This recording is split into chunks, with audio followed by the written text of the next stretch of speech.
बिस्मिल्लाहिर्रहमानिर्रहीम। स्टूडेंट्स, हमने स्टार्ट किया हुआ था novel GIT drug delivery system. Novel GIT drug system हमारे 10th सेमेस्टर का फर्स्ट टॉपिक है।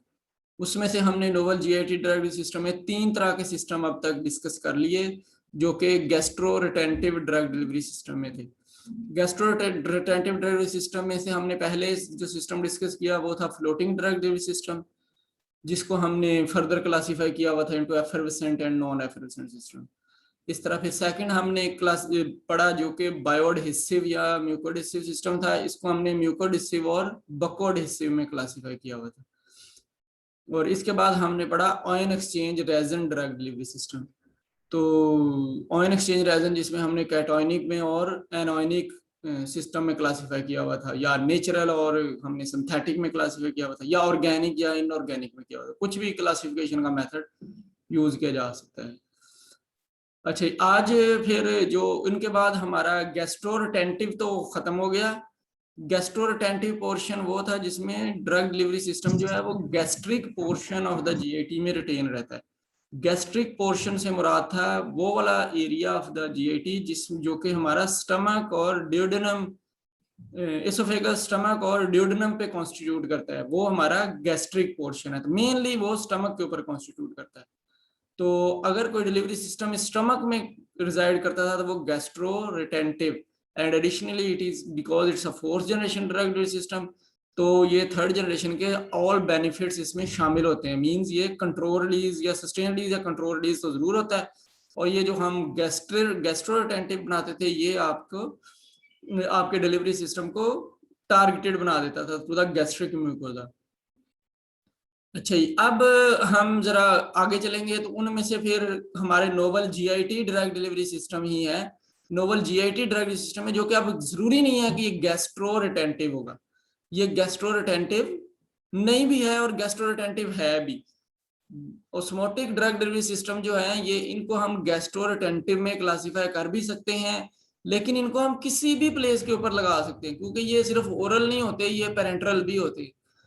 हमारा जो टॉपिक है वो novel GIT drug delivery system है, तो इसलिए हमारा primarily focus oral osmotic pumps के ऊपर है instead of elementary osmotic pump. लेकिन हम पढ़ेंगे जरूर, थोड़ा सा डिस्कस जरूर करेंगे what an elementary osmotic pump and then what is an oral osmotic pump.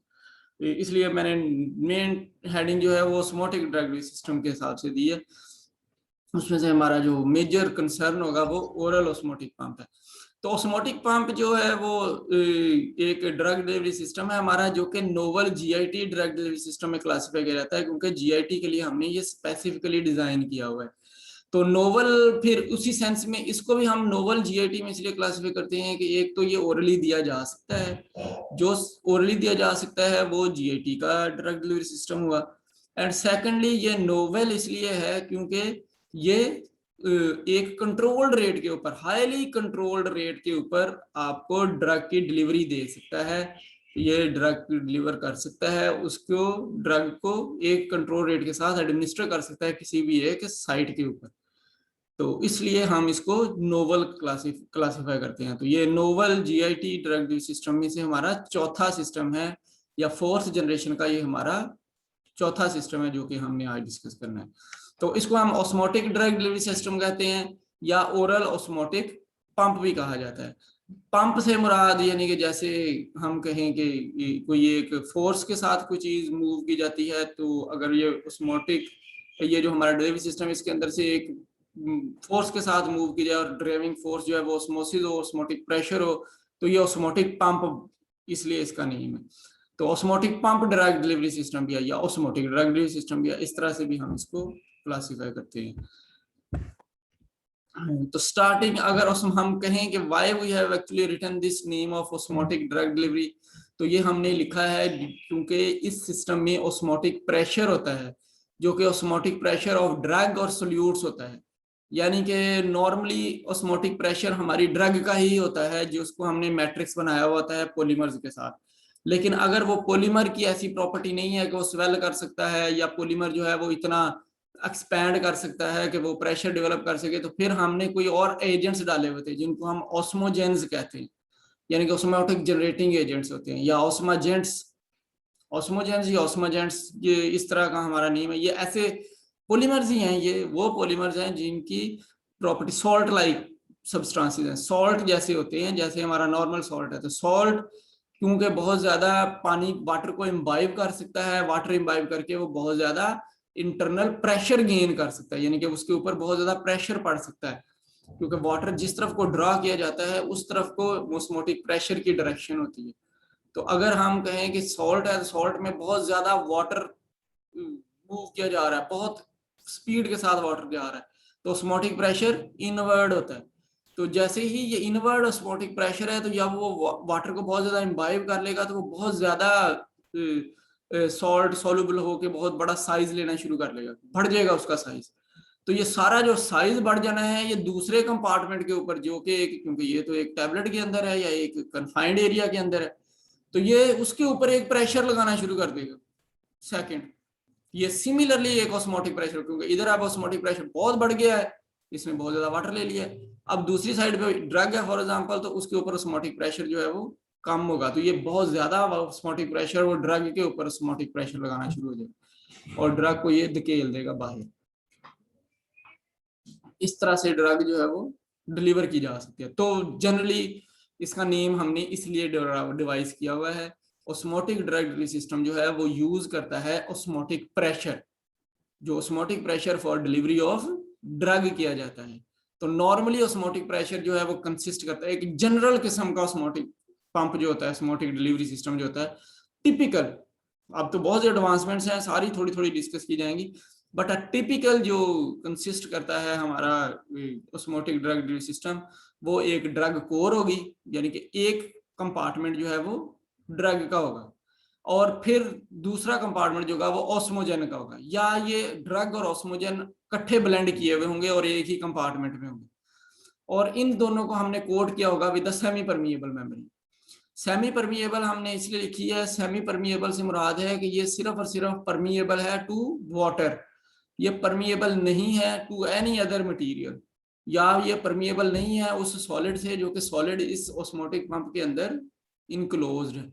तो अगर एक मेम्ब्रेन ऐसी हो जो कि सिलेक्टिवली किसी चीज को परमिएबल हो और सिलेक्टिवली वो इम्परमिएबल हो, तो उसको हम सेमी परमिएबल मेम्ब्रेन कहते हैं। तो हमारे पास जो पोर साइज बेस्ड मेम्ब्रेन्स होती हैं, पोर साइज बेस्ड हमारी सेलुलोज की मेम्ब्रेन्स या डिफरेंट, और हम इसकी थोड़ी सी एग्जांपल पढ़ लेंगे मेम्ब्रेन्स कैसी कैसी हैं, तो वो जो यूज होती हैं वो हमें सेमी परमिएबिलिटी देती हैं कि वो वाटर को पेनिट्रेट होने देती हैं पोर साइज के अकॉर्डिंग, और फिर सॉलिड्स को पेनिट्रेट नहीं होने देती। तो ऑस्मोटिक पंप जो होगा या ऑस्मोटिक डिलीवरी सिस्टम जो है वो कंसिस्ट करता होगा ड्रग जिसके अंदर ऑस्मोजन हमने डाले हुए हैं, और उसको हमने कोट किया हुआ विद सेमी परमिएबल मेम्ब्रेन। तो वो फिर डिलीवरी उसमें से कैसे होगी, क्योंकि सेमी परमिएबल मेम्ब्रेन में से ड्रग तो बाहर आ नहीं सकती। डिलीवरी इस तरह होगी कि उसके अंदर हमने एक छोटा सा होल किया हुआ होगा, एक ड्रिल किया हुआ होगा, छोटा सा पोर्ट, एक या मल्टीपल, जहां पे भी आप चाहते हैं वो मल्टीपल आपने वो ड्रिल किए हुए हैं। तो वो फिर जो प्रेशर इतना बढ़ जाएगा, वो फिर सारा फोर्स होगा थ्रू दैट होल, उस एक पोर्ट से या उस एक होल से जो है वो प्रेशर फील होना शुरू हो जाएगा, ऑस्मोटिक प्रेशर जो है, और वो उस पोर की जितनी कैपेबिलिटी होगी कि वो उसमें से जो उसमें ड्रग है, फॉर एग्जांपल अब तो सिस्टम के अंदर ड्रग है ना, ड्रग जिसका हमने मैट्रिक्स बनाया हुआ था ऑस्मोजन के साथ, ऑस्मोजन तो उस पोर से नहीं पास कर सकता क्योंकि वो उसका तो साइज उससे ज्यादा है, तो ड्रग उससे पास कर सकती है, उसकी सस्पेंशन बनी है इधर, या वो ड्रग जो है वो लिक्विड बन गई है, सोल्यूशन बन गई है जब वाटर उसके साथ इन कॉन्टेक्ट में आया है। तो वो सोल्यूशन को या उस सस्पेंशन को एक कंट्रोल्ड रेट के साथ इस हमारे ऑस्मोटिक पंप के अंदर से डिलीवर करना शुरू कर देगा। कंट्रोल रेट जो है वो उस ड्रिल के ऊपर डिपेंड करता है कि वो ड्रिल कितनी है। अगर वो बहुत ज्यादा ड्रग उसमें से वैक्यूएट कर देती है इमीडिएटली, तो फिर हमें पॉलीमर भी डालने पड़ते हैं। वो पॉलीमर जो कि उसकी फिर डिफ्यूजन कॉज कराते हैं ड्रग की, ड्रग डिफ्यूज करके पोर तक जाएगी तो वो पोर से बाहर जा सकती है, तो इमीडिएटली फिर सारी ड्रग बाहर नहीं जा सकती। तो दोनों तरह का मैकेनिज्म पॉसिबल है। अगर तो ड्रग हाईली सोल्यूबल और उसका पार्टिकल साइज कम है, तो वो एक बड़े स्पीड के साथ होल में से बाहर जाना शुरू हो जाती है, तो उसके लिए हम उसको ड्रग को पॉलीमर के साथ ब्लेंड करते हैं। लेकिन अगर वो ड्रग जो है वो हाइड्रोफोबिक ही है, तो उसमें फिर ये पोर के ऊपर ही डिपेंडेंट होती है, उसमें हमें फिर ऐसा पॉलीमर डालने की जरूरत नहीं होती। तो ऑस्मोटिक डिलीवरी सिस्टम जो है वो सबसे पहले एक एलिमेंट्री ऑस्मोटिक पंप डेवलप किया गया था, इम्प्लांटेबल ऑस्मोटिक पंप था, यानी कि ओरल नहीं, सबसे पहले एक इम्प्लांटेबल ऑस्मोटिक पंप डेवलप किया गया था दो साइंटिस्ट ने जो कि फिजियोलॉजिस्ट थे, Australian physiologist, Rose and Nelson. तो रोज एंड नेल्सन पंप के नाम से मशहूर है। 1955 में ये डेवलप किया गया था, रोज नेल्सन ऑस्मोटिक पंप कहलाता है। आज भी अगर उसको देखा जाता है तो वो उससे हम स्टार्ट लेते हैं हमारे ऑस्मोटिक पंप को, बेसिस जो थी वो रोज नेल्सन ऑस्मोटिक पंप से दी गई थी। तो Rose Nelson implantable osmotic pump discover किया गया था। अच्छा, तो ये सारा जो प्रोसेस है वो डिपेंड करता है ऑन ऑस्मोसिस। तो ऑस्मोसिस या ऑस्मोटिक प्रेशर, तो ऑस्मोसिस क्या है? एक जनरली ऑस्मोसिस हम कहते हैं ये वो प्रोसेस है जिसमें हम कहते हैं कि सॉल्वेंट मूव करता है from a lower concentration of solute towards higher concentration of solute through a semi permeable membrane.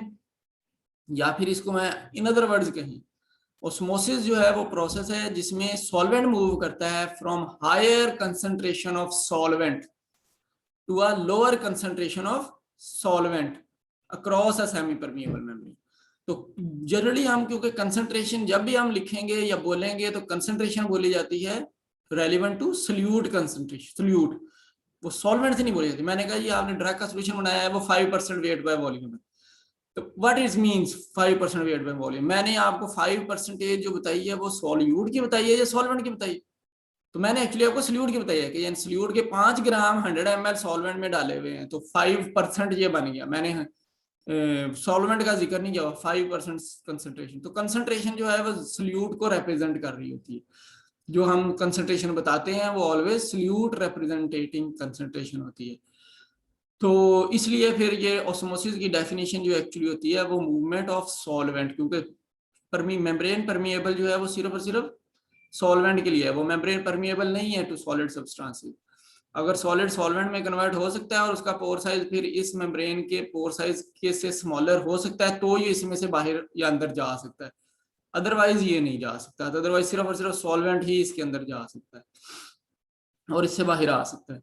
तो ऑस्मोसिस जो है वो एक प्रोसेस है जो कि सेमी परमिएबल मेम्ब्रेन के थ्रू अगर सॉल्वेंट मूव करे from the two different concentration areas, from a lower concentration area to the higher concentration area, then this process will be osmosis. And if it is reversal of this process, a solvent moves from higher concentration area to a lower concentration area, then it will be reverse osmosis, जो कि हम water को purify करने के लिए use करते हैं। तो वाटर प्योरिफिकेशन का प्रोसेस रिवर्स ऑस्मोसिस होता है। हमने वाटर के अंदर से ऑर्गेनिक इनऑर्गेनिक सॉल्ट्स निकालने होते हैं, तो जो organic inorganic salts containing water है उसकी कंसंट्रेशन ज्यादा है और जो इसमें वो नहीं है उसकी कंसंट्रेशन कम है। तो हमने मेम्ब्रेन लगा के उल्ट प्रेशर लगाते हैं ताकि वाटर जिधर वो ऑर्गेनिक और नील ऑर्गेनिक मटेरियल कंटेनिंग वाटर है उधर से वाटर मूव करे उस साइड पे जिधर वो नहीं है। तो ये फिर process from higher concentration to lower concentration हो रहा है, higher concentration of solute to lower concentration of solute. तो इसलिए इसको हम रिवर्स ऑस्मोसिस प्रोसेस कहते हैं। तो नॉर्मली ऑस्मोसिस जो है वो इसका उल्ट होता है। ऑस्मोसिस एक्चुअली यहाँ से जो लोअर कंसंट्रेशन है ऑफ सोल्यूट इधर से सॉल्वेंट का मूव करना towards higher concentration of solute, ये हमारी ऑस्मोसिस कहलाती है। तो अगर हमने इसको ओरल डिलीवरी के लिए बनाना है on the basis of osmotic pressure, तो ऑस्मोटिक ड्रग सिस्टम जो है वो हम डेवलप कर सकते हैं in form of a tablet. अगर हम इसको टैबलेट की शेप दे दें या कोई कैप्सूल की शेप दे दें तो कैप्सूल या टैबलेट की शेप जो है वो ओरली एडमिनिस्ट्रेबल है, जिसमें ड्रग फिर कोर के अंदर उस टैबलेट के कोर में होगा और फिर ऑस्मोटिक एजेंट उनके बाहर होंगे। यही पॉसिबिलिटी है कि अंदर हम एक ड्रग सब्सटेंस दे दें और उसके बाहर हम एक कोट कर दें ऑस्मोजन, या ड्रग और ऑस्मोजन जो है वो हम अंदर रख दें और उसके ऊपर सेमी परमिएबल मेम्ब्रेन एक कोट कर दें। तो एक टैबलेट बनाए उसके अंदर ऊपर हम सेमी परमिएबल मेम्ब्रेन कोट कर दें। तो ये हमारी कंप्रेस टैबलेट जो है ये ऑस्मोटिक पंप, एक जनरल सा ऑस्मोटिक पंप है। ये इतना जनरल नहीं है, इतना छोटा सा नहीं है, बहुत एडवांस किस्म का हमारा ऑस्मोटिक डिलीवरी सिस्टम है। तो मैं आपको जनरली बता रहा हूँ, तो वो फिर एक जनरली ऑस्मोटिक पंप बन जाएगा। तो उसके अंदर हम एक छोटा सा होल कर दें, वो जो होल ड्रिल कर दिया जाएगा वो होल रिक्वायर करेगा, वो होल अलाउ करेगा कि वो ड्रग का सोल्यूशन या सस्पेंशन उसमें से एक टाइम में रिलीज करता रहे। तो ये प्रॉपर्टी होती है जितनी टाइम में ड्रग सोलबलाइज होगी आपके ऑस्मोटिक पंप में, क्योंकि सॉलिड तो आपने टैबलेट दी है, तो जितना टाइम लगेगा वाटर को इम्बाइब होने में उस टैबलेट में और फिर उसका सोल्यूशन बनने में ड्रग का, क्योंकि ड्रग पहले सरफेस से कांटेक्ट आएगी वाटर के साथ, उसका सरफेस से सोल्यूशन या सस्पेंशन बनना शुरू होगा, तो सिर्फ वो वाला सोल्यूशन या सस्पेंशन जो सरफेस से बना है वो अवेलेबल होगा एट द साइट। तो वो कंसंट्रेशन के ऊपर डिपेंडेंट होगा, क्योंकि ऑस्मोटिक प्रेशर अंदर लगा हुआ है, तो वो कंसंट्रेशन के ऊपर ही डिपेंडेंट होगा कि वो अंदर और बाहर की कंसंट्रेशन का कितना डिफरेंस है, उतना वो पोर ड्रग को वहां से रिलीज करा सकता है। तो ये इसके काफी सारी थ्योरीज हैं ऑस्मोसिस की, ऑस्मोटिक प्रेशर की, आपने फिजिकल फार्मेसी में ये पढ़ी हुई हैं in the first semester of the first professional. तो अगर फिर कोई कंफ्यूजन है तो आप एक दफा फिजिकल फार्मेसी मार्टन देख लें, उसमें से ऑस्मोसिस आप देख लें, तो आपको ये थ्योरीज का जरा आइडिया हो जाएगा कि किस तरह से ड्रग डिलीवर की जा सकती है from an osmotic pressure containing compartment. तो ऑस्मोटिक प्रेशर के अंदर कैसे, तो 3 तरह की ऐसे एक्चुअली थ्योरीज हैं जो कि ऑस्मोटिक प्रेशर को करती हैं, तो उन्हीं की बेसिस के ऊपर, तो वो हमारा क्योंकि टॉपिक नहीं है फिजिकल तो इसलिए मैंने वो नहीं लिखी, लेकिन जनरली उन्हीं के बेस के ऊपर ये ड्रग को डिलीवर किया जाता है। तो इसमें जो हमारा सिस्टम होता है उसमें कोर में ड्रग फार्मूलेशन है, यानी कि ड्रग की फार्मूलेशन है। अगर हमारी ड्रग वाटर सोल्यूबल है तो उसको फार्मूलेट किया हुआ है हमने विद अ सिंगल पॉलीमर और अ मल्टीपल पॉलीमर्स, और फिर उसके साथ हमने एक डाला हुआ है ऑस्मोटिक एजेंट, या वो ड्रग को ही फार्मूलेट किया हुआ है हमने ऑस्मोटिक एजेंट के साथ, और एक हमने वाटर स्वेलेबल पॉलीमर भी दिया हुआ है जो कि उसको स्वेल करके उसका साइज भी बढ़ा सकता है।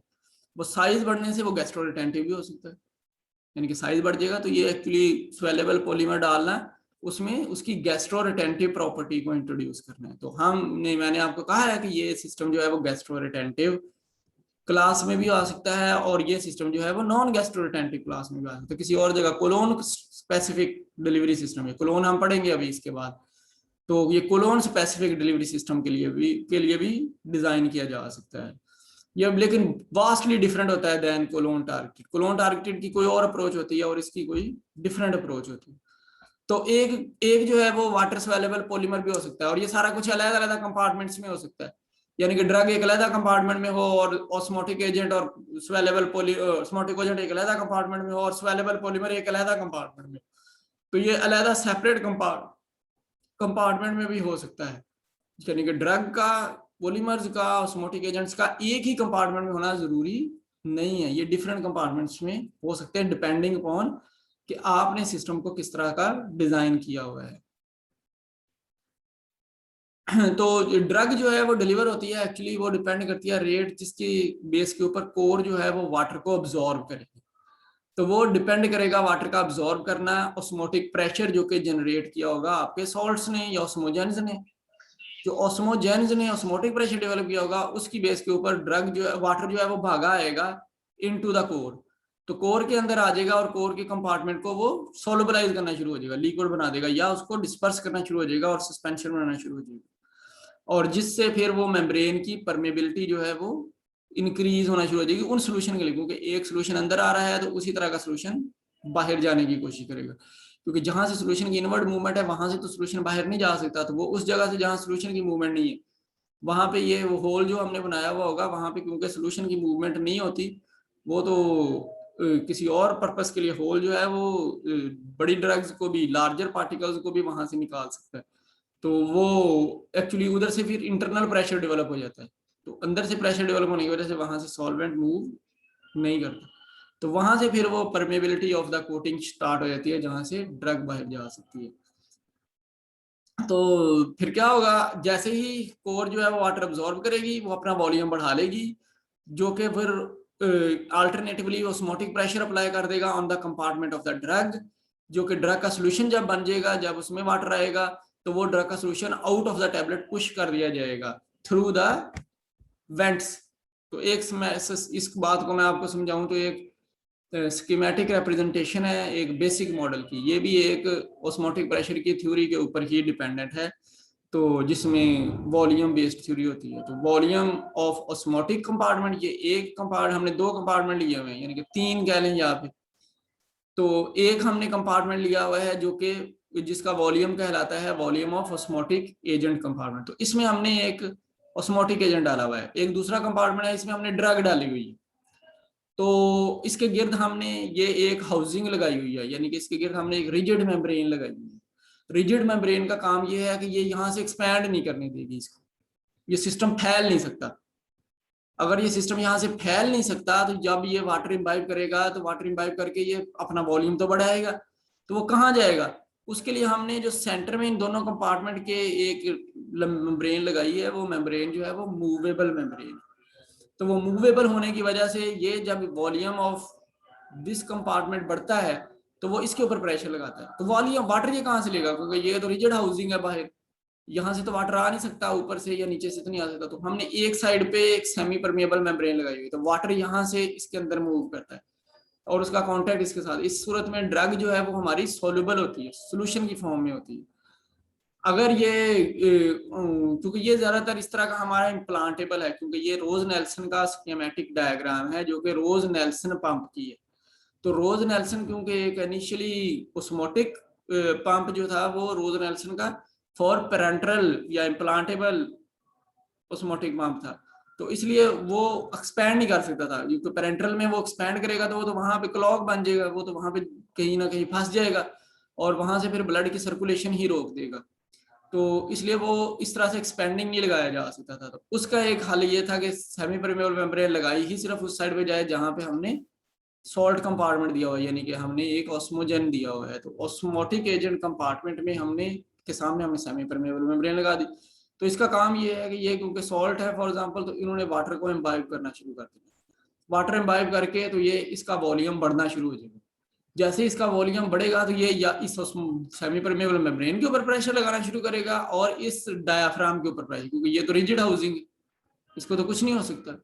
तो सेमी परमेबल मेम्ब्रेन एक प्रेशर फील करना शुरू होगी। और सिमिलरली ये जो है आपकी मूवेबल जो मेम्ब्रेन है वो प्रेशर, तो सेमी परमेबल तो मूवेबल नहीं थी, तो ये तो इसको सस्टेन करेगी और ये जो मूवेबल है ये इधर को पुश होना शुरू हो जाएगी, यानी कि ये ड्रग कंपार्टमेंट की तरफ जाना शुरू हो जाएगी। तो ड्रग कंपार्टमेंट के ऊपर जो प्रेशर इस पे एक्चुअली डेवलप हो रहा है वो प्रेशर आपके ड्रग कंपार्टमेंट के ऊपर डेवलप हो जाएगा, क्योंकि इसको तो हमने भरा हुआ था विद ड्रग। अब इसका प्रेशर बढ़ा तो ये डायाफ्राम तो चल गया, तो और यहाँ पे आ गया फॉर एग्जांपल इस जगह पे डायाफ्राम आ गया, तो ड्रग का इतना वॉल्यूम तो शॉर्टर हो गया, इसके अंदर ही पैक हो गया, तो वो यहाँ पे इसके ऊपर प्रेशर बढ़ना शुरू हो जाएगा। तो ये क्या करेगी, इसके लिए हमने इस साइड पे एक ओरिफस यानी कि एक हमने होल डिलीवर किया हुआ है। यहाँ पे भी रिजिड हाउसिंग ही है, हाउसिंग की ये कैप है, तो उसी हाउसिंग के अंदर हमने एक होल जो है वो ड्रिल किया हुआ है।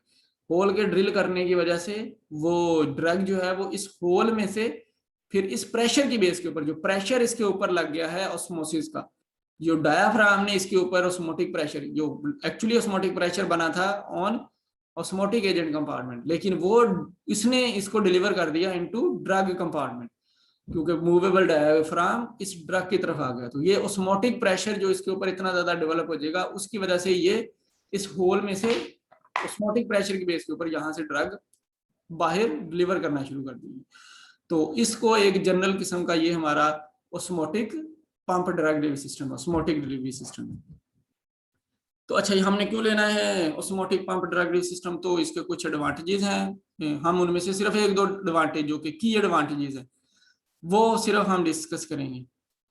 तो सबसे पहले ऑस्मोटिक डिलीवरी सिस्टम जो है अब नॉर्मली सुपीरियर कंसिडर किए जाते हैं to other control release drug delivery system. क्यों सुपीरियर कंसिडर किए जाते हैं? क्योंकि ये ड्रग डिलीवर कर रहे हैं होल की बेस के ऊपर, जो हमने उसमें होल किया हुआ है, तो ना इसने डिसॉल्व करना है इसके पीएच के अंदर, ना इसने किसी पीएच के ऊपर स्वेल करना है, ना इसने वाटर में कोई एक्शन लेना है, ना इसने डिसॉल्व होना है वाटर में, तो ऐसा कोई काम नहीं हो रहा। तो ये हाइड्रोडायनेमिक्स के ऊपर भी डिपेंडेंट नहीं है, बाहर वाटर है या वाटर नहीं है, इसने सॉल्ट वाटर जितना भी अवेलेबल होगा, थोड़ा होगा तो थोड़ा इम्बाइब करना शुरू हो जाएगा, अगर ज्यादा होगा तो ज्यादा इम्बाइब करना शुरू हो जाएगा। नथिंग डिफरेंशिएट्स, कुछ भी इसमें डिफरेंशिएट नहीं होता। तो क्योंकि पीएच के ऊपर भी डिपेंडेंट नहीं है, ये हाइड्रोडायनेमिक्स भी एक्सटर्नली इसके ऊपर कोई फर्क नहीं डालते कि इतना ज्यादा वाटर अवेलेबल है तो इसको जल्दी स्वेल कर जाना चाहिए और जल्दी रिलीज कर देना चाहिए, ऐसी भी कोई बात नहीं। इसकी जो प्रॉपर्टी है, जो semi permeable membrane water imbibe कर सकती है, उसने उतनी ही वाटर इम्बाइब करना है। उसका कोई फर्क नहीं पड़ता कि वो वाटर बहुत ज्यादा पड़ा है या वाटर थोड़ा पड़ा है वहां पे। तो उसने टाइम लेना है कि एक टाइम में उसे उसके अंदर वाटर को इम्बाइब करना है, और फिर उसने एक प्रेशर लगाना है मूवेबल कंपार्टमेंट के ऊपर, और फिर वो ड्रग ने थ्रू द होल एडमिनिस्टर होना है। और वो थ्रू द होल जब एडमिनिस्टर होगी ड्रग, तो वो कंट्रोल रेट पे होगी, क्योंकि वो बहुत स्लोली होल के अंदर से ड्रग डिलीवर कर रही होगी। तो इसलिए ये सुपीरियर है to any other novel GIT drug delivery systems, जो कि हमारे control release drug delivery system और site specific drug delivery system है, उनके ऊपर ये सुपीरियर है। ओरल की बात की जा रही है, ये सुपीरियर है, कंसिडर किया जाता है, क्योंकि ये पीएच ऑफ द मीडिया के ऊपर डिपेंड नहीं करता। जीआईटी में हमारे डिफरेंट पीएचेस हैं at different compartment, different areas. For example stomach में एसिडिक है, ड्यूडेनम बेसिक, ड्यूडेनम और जिजिनम स्मॉल इंटेस्टाइन जो है वो बेसिक है, और फिर हमारी लार्ज इंटेस्टाइन जो है वो जनरली न्यूट्रल है। तो ये उनमें किसी भी पीएच के ऊपर एक्टिवेट हो सकता है। आप इसको जैसा कर देंगे ये वैसा एक्टिवेट हो सकता है। तो पीएच डिपेंडेंट ये नहीं है, ये चलता जाएगा। यानी कि ये जी पहले स्टमक में इसने ड्रग रिलीज किया, फिर स्मॉल इंटेस्टाइन में ड्रग रिलीज किया, फिर इस तरह कोलोन में जाएगा, कोलोन में ड्रग रिलीज करना शुरू हो जाएगा। तो आप इसको टारगेट कर सकते हैं एडिशनली किसी भी जगह पे, तो ये अलाउ करता है कि आप इसको एडिशनली टारगेट कर दें। आप इसको गैस्ट्रोरिटेंटिव टारगेट कर दें, आप इसको कोलोन टारगेटेड कर दें, तो ये किया जा सकता है। आप इसको पेरेंटरली लगा के, तो पेरेंटरली आप किसी जगह पे टारगेट कर दें, ये भी किया जा सकता है। तो ये इसका मेजर एडवांटेज है।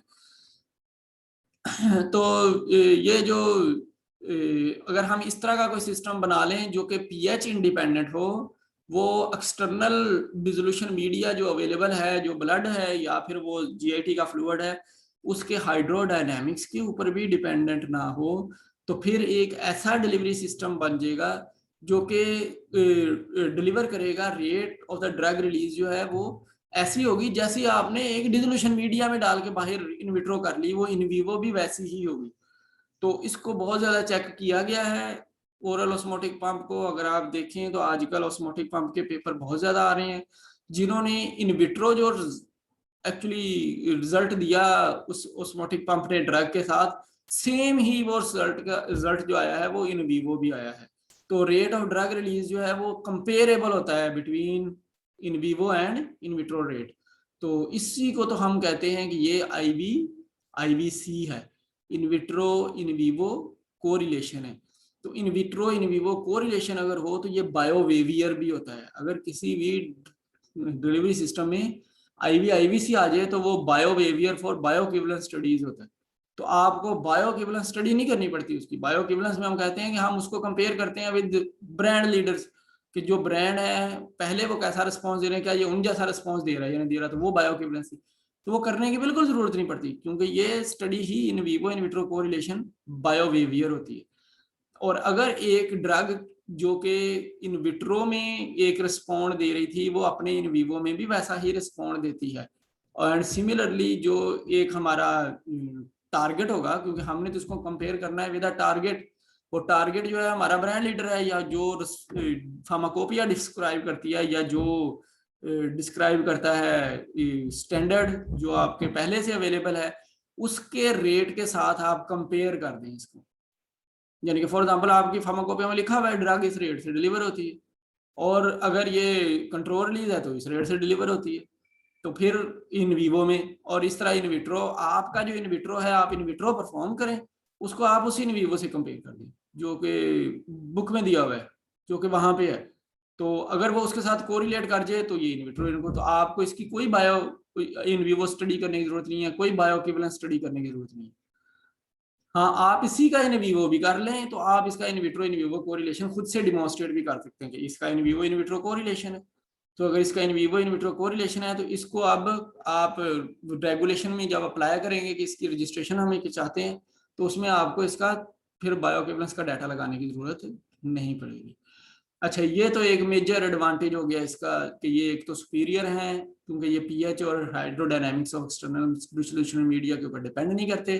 तो इस वजह से इनमें से ड्रग रिलीज जो है वो इस तरह से होती है, इतनी कंट्रोल्ड होती है कि ये इनके इन विट्रो और इन वीवो के रिजल्ट्स जो हैं रेट ऑफ ड्रग रिलीज के, वो कंपेरेबल होते हैं, जिससे ये आईवीसी को कोरिस्पॉन्ड करता है। तो दूसरा ये है कि ये क्योंकि ऑस्मोटिक प्रेशर के ऊपर डिपेंडेंट है, तो ऑस्मोटिक प्रेशर की बेस के ऊपर हमारी जो भी एक्वस सॉल्युबल ड्रग्स हैं, चाहे वो हाईली सॉल्युबल ड्रग्स हैं या मॉडरेटली सॉल्युबल ड्रग्स हैं या लीस्ट सॉल्युबल ड्रग, हम लिपोफिलिक किस तरह क्लासिफाई करते हैं ना, एक ड्रग हाइड्रोफिलिक है और एक ड्रग लिपोफिलिक है, तो हम कहते हैं कि जिसमें डोमिनेंट मैकेनिज्म अगर वो सॉल्युबिलिटी है तो वो हाइड्रोफिलिक है, और अगर डोमिनेंट मैकेनिज्म जो है वो सॉल्युबिलिटी नहीं है, सॉल्युबल नहीं होती, वो डिस्पर्स करना शुरू होती है, सस्पेंशन बनना शुरू होती है, तो वो लिपोफिलिक है। तो इसको हम कहते हैं range of aqueous solubility. Actually तो ये सॉल्युबिलिटी है, less solubility, moderate solubility and high solubility. तो ये जो हमारा ऑस्मोटिक पंप है, क्योंकि ये ऑस्मोटिक प्रेशर के ऊपर डिमॉन्स्ट्रेट करता है, तो हम किसी तरह की भी ड्रग को इसमें से डिलीवर कर सकते हैं। यानी कि ये हम पहले कहते थे कि हम एक डिलीवरी सिस्टम बनाए, उसमें हमने कोई एक पॉलीमर ले लिया है तो वो अब हाइड्रोफिलिक ड्रग को ही सिर्फ डिलीवर कर सकता है या वो लिपोफिलिक ड्रग को ही डिलीवर कर सकता है, लेकिन ये ऐसे नहीं है। तो ये सिस्टम किसी तरह की भी ड्रग है, किसी तरह का भी आपका स्पेसिफिक एरिया है, उसके अंदर ये डिलीवर करने की कैपेबिलिटी रखता है। अच्छा, ये कैपेबिलिटी हमने इसमें कैसे डेवलप कर ली है, तो थोड़ा सा ओवरव्यू है different formulation ingredients of osmotic pump का, फिर हम इसकी टाइप्स के ऊपर जाएंगे इन द नेक्स्ट लेक्चर। तो आज के लेक्चर में कुछ फार्मुलेटिंग फैक्टर, उनमें से जो मेजर फार्मुलेटिंग फैक्टर है हमारा इस ऑस्मोटिक प्रेशर पंप का, वो सेमी परमिएबल मेम्ब्रेन है। तो सेमी परमिएबल मेम्ब्रेन्स जो कि हम नॉर्म कॉमनली यूज करते हैं, वो हमारी सेलुलोज मेम्ब्रेन है या नायलॉन मेम्ब्रेन है, जैसे हमने पहले पढ़ी हुई है, वो हमारी सेमी परमिएबल मेम्ब्रेन जो कि हम कहते हैं 0.5 माइक्रोमीटर की मेम्ब्रेन है, हमारी 0.2 माइक्रोमीटर की मेम्ब्रेन है, 0.8 माइक्रोमीटर की मेम्ब्रेन है, इस तरह 1.2 माइक्रोमीटर की मेम्ब्रेन है, ऐसे हमने पढ़ी हुई है पहले मेम्ब्रेन्स। तो ऐसी ही मेम्ब्रेन जो है वो हमारी उन्हीं को हम कहते हैं सेमी परमिएबल मेम्ब्रेन। तो commonly used semi permeable membrane जो है वो सेलुलोज एसीटेट की है। तो ज्यादातर हम अगर मार्केट से भी लाएं तो वो सेलुलोज एसीटेट की मेम्ब्रेन देंगे आपको। तो ये कॉमनली अवेलेबल है। तो कॉमनली अवेलेबल सेलुलोज एसीटेट की मेम्ब्रेन जो है वो ऑस्मोटिक प्रेशर में हम यूज करते हैं। ऑस्मोटिक प्रेशर में हमने ये देखना होता है कि सेलुलोज के साथ जो एसिटाइल कंटेंट्स हैं वो कितने ज्यादा हैं। जितने एसिटाइल कंटेंट ज्यादा होंगे उतने वो वाटर को होल्ड करने की, सेलुलोज ने तो नहीं करना, सेलुलोज के ऊपर जो एसिटाइल कंटेंट्स हैं वाटर उसके हाइड्रोक्सिल के साथ उसका लिंकेज होता है एसिटाइल का, तो एसिटाइल ग्रुप जितने ज्यादा होते हैं उतना वो ज्यादा ऑस्मोटिक प्रेशर डेवलप करने की कैपेबिलिटी रखता है। तो कॉमनली अगर एसिटाइल कंटेंट जो है वो 32% से ज्यादा हो, तो 32% हो या 38% हो, इतने एसिटाइल कंटेंट्स हों एक डिलीवरी सिस्टम के ऊपर, तो वो डिलीवरी सिस्टम फिर वो वाली मेम्ब्रेन जो है हमारी सेलुलोज एसीटेट की हम यूज कर सकते हैं। तो ये जो जिनके ऊपर एसिटाइल कंटेंट्स होते हैं उन सेलुलोज की मेम्ब्रेन्स की एग्जांपल जो है, एक तो सेलुलोज एसीटेट है, दूसरा सेलुलोज डाई एसीटेट है, सेलुलोज ट्राई एसीटेट है, तो सेलुलोज प्रोपियोनेट भी है। तो ऐसे cellulose acetate, butyrate, cellulose ether like ether cellulose, ethyl cellulose जैसे सेलुलोज ईथर्स, जिनमें एक एग्जांपल इथाइल सेलुलोज की है, तो ऐसे इथाइल सेलुलोज भी है। तो ये कुछ एग्जांपल्स हैं सेलुलोज में से, यानी कि एक एसीटेट के साथ या दो एसीटेट के साथ या तीन एसीटेट के साथ, सेलुलोज एसीटेट, सेलुलोज डाइएसीटेट या सेलुलोज ट्राइएसीटेट। इस तरह सेलुलोज को प्रोपियोनेट सब्सटेंस के साथ, सेलुलोज को ब्यूटारेट सब्सटेंस के साथ, प्रोपियोनेट के साथ या ब्यूटारेट सब्सटेंस के साथ किया जा सकता है, या उसको ईथर सब्सटेंस के साथ भी किया जा सकता है। तो सेलुलोज ईथर टाइप हो, तो ये हमारी मेम्ब्रेन, इथाइल सेलुलोज भी एक मेम्ब्रेन बनाता है, तो ये भी सेमी परमिएबल होती है। आपने इथाइल सेलुलोज को एज हाइड्रोफोबिक पॉलीमर भी पढ़ा हुआ है, तो ये एक्चुअली हाइड्रोफोबिक है, यानी कि ये वाटर के अंदर डिसॉल्व नहीं करता, सिर्फ पोर्स बनाता है और वाटर के अंदर से मूव कर सकता है, तो वो इसलिए सेमी परमिएबल होता है। अच्छा, सेलुलोज के अलावा भी कुछ पॉलीमर्स हैं हमारे जो कि ये काम कर सकते हैं, तो जैसे गम है हमारी, तो जिनमें हम एगर कह लें, अमाइलोज कह लें या ब्यूटाग्लूकान कह लें, ये गम्स हैं। तो ये गम्स जो हैं इनका अगर हम एसीटेट लिंकेज बना लें, तो ये एसीटेट लिंकेज ऑफ गम्स जो है ये भी as a semi permeable membrane move करेगा। तो जो गम है उसकी स्वेलिंग प्रॉपर्टी होती है, वो एक नेटवर्क लाइक स्ट्रक्चर बना लेती है जो कि फिर वाटर को पेनिट्रेट नहीं होने देता, स्वेल करने की कैपेबिलिटी रहती है। तो एसीटेट ग्रुप जो होगा वो उसके अंदर वाटर को लिंकेज करना शुरू होगा, वो ब्रेक कर देगा एसीटेट ग्रुप, तो वहां पोर बन जाएगा। तो वो जितना ज्यादा एसिटेट ग्रुप होंगे उतना ज्यादा ब्रेकेज होगी फ्रॉम जेल कंटेंट उसकी, तो वो उतने ज्यादा पोर्स उसके अंदर डेवलप होंगे, तो वो पोर्स डेवलप होने की वजह से उसके अंदर पोर्स बनेंगे। तो इस तरह से ये सेमी परमिएबल मेम्ब्रेन के तौर पे वर्क कर सकते हैं। इसी तरह पॉलीविनाइल मिथाइल ईथर, यानी कि पॉली ईथर जो होते हैं जिनमें विनाइल या मिथाइल ग्रुप लगे होते हैं, ये हम यूज कर सकते हैं एज अ उस ये जो सेमी परमिएबल मेम्ब्रेन है। या पॉली ऑर्थो एस्टर्स वो यूज किए जा सकते हैं, पॉली एसिटल्स यूज किए जा सकते हैं, तो ऐसे बहुत से हैं। या फिर पॉलीग्लाइकोलिक एसिड या पॉलीलैक्टिक एसिड डेरिवेटिव्स जो हैं, यानी पीएलजीए जिसको हम कहते हैं, पीएलजीए मेम्ब्रेन लाइक होता है, तो ये भी सेमी परमिएबल मेम्ब्रेन डेवलप करता है। एक कंट्रोल्ड कंटेंट के साथ इसमें हाइड्रोफिलिक और हाइड्रोफोबिक पोर्शन होते हैं। इस तरह यूड्राजिट्स हैं, यूड्राजिट्स जो हैं ये भी वेरी कंट्रोल्ड पोरोसिटी और कंट्रोल्ड रेट की मेम्ब्रेन बनाने की कैपेबिलिटी रखते हैं। तो हम यूड्राजिट का कोट कर सकते हैं, हम पीएलजीए का कोट कर सकते हैं, या हम फिर किसी गम लाइक मटेरियल जिसके साथ एसिटेट ग्रुप है उसका कोट कर सकते हैं, या पॉलीविनाइल मिथाइल ईथर कंपाउंड्स का कोट कर सकते हैं, या फिर हम सेलुलोज डेरिवेटिव्स का कोट कर सकते हैं। तो ये कुछ सेमी परमिएबल मेम्ब्रेन्स हैं। अच्छा, इसके अलावा हम पॉलीमर्स यूज करते हैं, ये सेकेंडली हमारा इंपॉर्टेंट है क्योंकि हमने डिलीवरी को कंट्रोल रिलीज बनाना होता है। इनिशियली सस्टेन रिलीज एम होता है, लेकिन एक्चुअली कंट्रोल रिलीज बनाना होता है। तो कंट्रोल रिलीज के लिए हम फिर ड्रग के साथ कुछ पॉलीमर, क्योंकि हमने कहा है कि ड्रग हमारी डिफरेंट सोलबिलिटीज की हैं ड्रग्स, तो डिफरेंट सोलबिलिटीज की ड्रग होने की वजह से हमें उसको पॉलीमर के साथ कंट्रोल करना पड़ता है। तो वो या हाइड्रोफिलिक पॉलीमर डालना पड़ेगा या हाइड्रोफोबिक। अगर ड्रग जो है वो बहुत ज्यादा वाटर सॉल्युबल है तो उसमें हाइड्रोफोबिक पॉलीमर डालना पड़ता है, और अगर ड्रग जो है वो लीस्ट सॉल्युबल है तो उसमें हाइड्रोफिलिक पॉलीमर डालना पड़ता है। तो वो उसकी सॉल्युबिलिटी को थोड़ा सा अल्टर करता है। जरूरी नहीं है पॉलीमर से सॉल्युबिलिटी, हम और भी सब्सटेंसेस पढ़ेंगे जिनसे हम सोलबलाइजिंग एजेंट्स भी होते हैं, वो सोलबलाइजिंग एजेंट से भी हम उसकी सॉल्युबिलिटी बढ़ाते हैं। लेकिन पॉलीमर जो है ये हम कंट्रोल रिलीज देने के लिए ज्यादातर अचीव करते हैं। तो पॉलीमर को हमने फार्मुलेशन में देना है ताकि वो उस मैट्रिक्स में ड्रग के साथ एग्जिस्ट करें, और फिर वो हमें क्या दें, कंट्रोल्ड रिलीज दें, जो कि हमें डिजायर्ड है कंट्रोल रिलीज, वो कंट्रोल रिलीज डिलीवरी वहां से पॉसिबल हो सके। तो वाटर सॉल्युबल कंपाउंड जो है, बहुत ज्यादा वाटर सॉल्युबल कंपाउंड जो है, उनको हम हाइड्रोफोबिक मैट्रिसेस में, और जो मॉडरेटली वाटर सॉल्युबल या लीस्ट वाटर सॉल्युबल हैं उनको हम हाइड्रोफिलिक मैट्रिसेस में मैट्रिक्स के फॉर्म में डेवलप करते हैं, यानी कि मैट्रिक्स बनाते हैं उनके साथ, तो वो हम इन पॉलीमर्स के साथ बनाते हैं। तो नॉर्मली हम ऐसे नहीं करते कि अलोन एक हाइड्रोफिलिक पॉलीमर या अलोन हाइड्रोफोबिक पॉलीमर डाला जाता है। तो क्योंकि ड्रग की कोई हमने एक टारगेटेड डिफ्यूजन अचीव करनी होती है, तो जैसे हमने स्वेलिंग कंट्रोल सिस्टम पढ़ा हुआ है, तो पॉलीमर जब भी हम सिलेक्ट करते हैं वो स्वेलिंग कंट्रोल सिस्टम को कोरिस्पॉन्ड करते हैं। यानी हाइड्रोजेल पढ़ी है ना हमने कोर्स में, पास का मॉडल जो हमने पढ़ा हुआ है, combined diffusion and dissolution system, उसी के ऊपर हम फिर सिस्टम अपना भी डिजाइन करते हैं। वो सुपीरियर सिस्टम था सस्टेन कंट्रोल रिलीज में, तो इस तरह हम उसी को इसमें भी यूज करते हैं। तो generally mixture of hydrophilic and hydrophobic polymer हम यूज करते हैं, जो कि उस कंपार्टमेंट को बनाने के लिए होते हैं। तो इनका काम क्या होता है कि हाइड्रोस्टैटिक प्रेशर बढ़ाना है, क्योंकि इन्होंने वाटर